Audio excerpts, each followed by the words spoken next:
This Bros. Sa challenge na ito, hihipan muna ng player ang lobo at gagamitin niya ang hangin sa loob ng lobo para patalsikin ang mga plastic cups. Uulitin niya ito hanggang sa ang lahat ng plastic cups ay mahulog mula sa table. Ang huling makakagawa ng challenge ang ma-eliminate. This close, bawal tamaan ng kamay, daliri o kahit anong parte ng katawan ng plastic cups. Dapat ma-shoot ang plastic cup at ang ping pong ball ng sabay sa basket at nakita natin dalawang set ang kailangan magawa. Si Janela ay ready. Ang tagal na natin dito. Ngayon ko lang nakita ganito ka-intense si Janela. Nakatingin sa akin, sabi niya, sabi ni Janela, palakpakan natin si Janela. Eto na tayo, rat, this blows. Good luck. The game begins in 3, 2, 1. Go!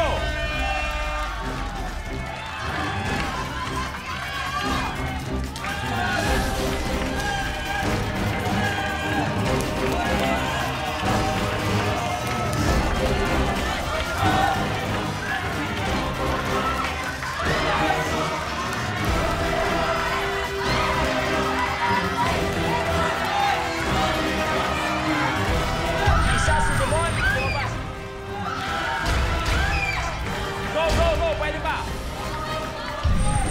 May maball ka doon.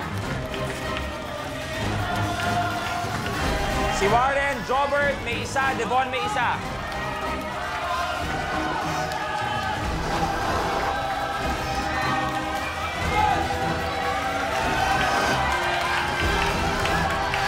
Lumampas yung kay Devon.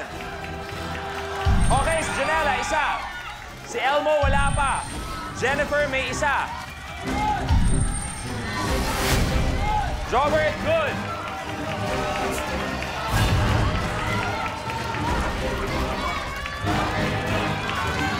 Elmo, isa na lang. Devon, isa na lang.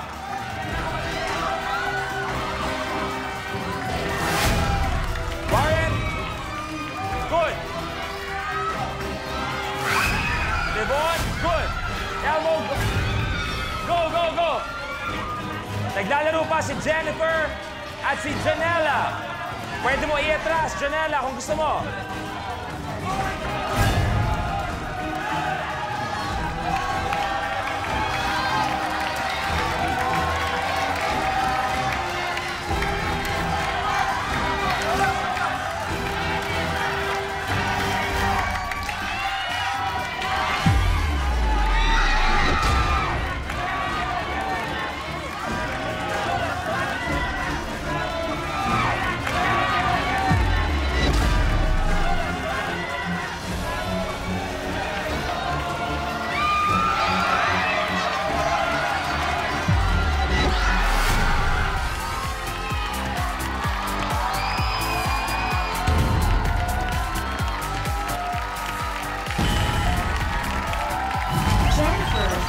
Your game's over.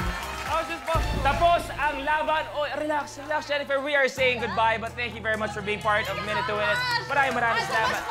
Thank you very much. You may take a seat. Kamuntik-muntikan ka ng matanggal. It feels amazing. Pero pasok ka pa rin sa laban. Kung di ako nagkakamali, ang unang natapos ay si Kuya Jobert. Ako ba? Kuya Jobert, wala bang kahirap-hirap sa'yo, mga ganito? Wala. Walang binat. Dito galing dito. Dito mo, may Becky ka ba? Doon mo kinuha lahat.